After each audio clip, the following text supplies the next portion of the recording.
Welcome back to Steel and Vance. This horrific scene from last year in the Okanagan, honestly, British Columbians, we've all been through so much collectively when it comes to wildfires, and that spreads across the country and really across the world now, but watching this happen in Kelowna was We just found out that we have had the hottest February on record globally. We've had our premier come out last week, I believe, saying he's profoundly concerned about the upcoming wildfire season. So we thought it's time, it's never too late, never too early, to jump into this because this is a big wake-up call for all of us. So we want to bring in someone who has written a book. This is a bestseller, and it was essentially about the Fort McMurray wildfire, The Beast, called Fire Weather. John Vaillant is actually an author and writer based here in Vancouver, and he joins us now. John, thank you so much for doing this. It's a really important subject, and I want to start by asking you, how worried do you think we should be going into the fire season in BC this year? I think David Eby is expressing appropriate alarm. I'm really worried. We're in the second half of a 2-year El Nino cycle, and 2016, when Fort McMurray burned so terribly, that was also in the second year of an El Nino cycle. So we had the worst fire season in Canadian history. We really had a black summer last year, and we're in for another one. I'm really sorry to say that, and especially if you look at water levels in eastern BC and all across Alberta. Alberta's at stage 4 drought right now, and it's only barely March. So we're in for an intense few months. And what we're seeing in Texas and what we saw across Europe and what we saw happen in Australia, I mean, this is truly a global phenomenon. And just reading through the comments around your book, saying that it is a must read, the importance of the lessons that are within. Somebody actually mentioned that you're in doing your research and on Fort Mac, that it took such an emotional toll that it actually turned your hair gray. Should we all be so concerned, as this becomes our new normal? I don't think I'm having a hysterical response to what I've seen and learned. It is really frightening. And if you talk to any climate scientist, if you talk to anybody paying close attention to sea surface temperatures around the world, heat records that are falling globally, from Antarctica to the North Pole and everywhere in between. We are in what some call a regime change, a phase shift. We're entering a whole new heat scenario, and it's going to impact all of us in all kinds of ways. Like how so? Because we talk about this as not even really the new normal because we're in uncharted territory. Yeah. I wrote an op-ed for the New York Times a couple of days ago, and I described what we're going into as clima incognita, the unknown climate. And all we know is it's going to be extreme. It's going to be unpredictable. We're going to see extreme lows along with extreme highs. We lost a lot of the wine grape crop in BC because of that terrible cold snap. And then the temperatures come right back, and there's 100 fires burning in BC at the same time. And that kind of dissonance, that kind of crazy seasonal overlap is going to be a signal feature of our future, immediate and prolonged. So pardon my twofold question here, but what got us into this, and can we get out of this? Yeah, it's been clear literally since the 1850s that CO2 holds heat. And it's been clear since the 1890s when industrial coal was burned on a wide scale across Europe and increasingly across North America, that it had the potential to change the climate. And by the 1950s, this is almost 80 years ago, 70 years ago, it was possible to measure the amount of CO2 that we were adding every month to the atmosphere through our industry, through the burning of petroleum and other fossil fuels. We have known this. Petroleum companies have known it. Governments have known it. Banks have known it. And here we are. This has been predicted for my entire life. Scientists have been predicting this and sounding warnings. And all those warnings are coming true now. And there is a way to back out of it, but it's going to require increasingly radical action because we've delayed for so long. Radical action like what? We have to move into a carbon, massive carbon reduction, move away from industrial fossil fuel burning. We're never going to not see fossil fuels being burned, but burning coal and oil and gas for energy has to become a thing of the past as soon as possible. There's lots of other things that petroleum products give us in terms of different types of very useful plastics, not disposable plastic, but the chair you may be sitting in right now might be made of plastic. Those last a long time. That might be a good use for a fossil fuel. But in terms of just simply burning it and pumping more CO2 and pumping more methane into the air, which is what Canada is doing now, wholesale.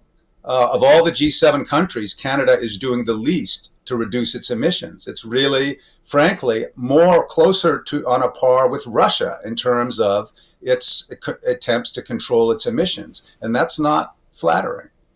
That's just so We can wild. do better. It's so wild to think with we hear about carbon tax, we hear about green initiatives, we hear about all of these statements made by government and industry, greenwashing, if you will, and then, nothing really changes. Is that because of greed?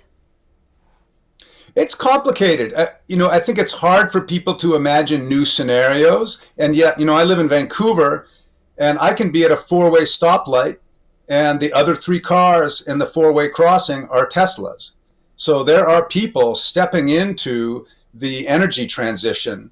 And the same with heat pumps. There's a lot of low-hanging fruit out there that we can pick and that governments can incentivize the same way they've been incentivizing and subsidizing petroleum, for the past half century or more. So, it's time to, shift the focus of our investment with an eye toward a livable future. And it's really clear that the path we're on right now is going to lead to more warmer oceans, more explosive fire conditions, and worse air for everybody on Earth.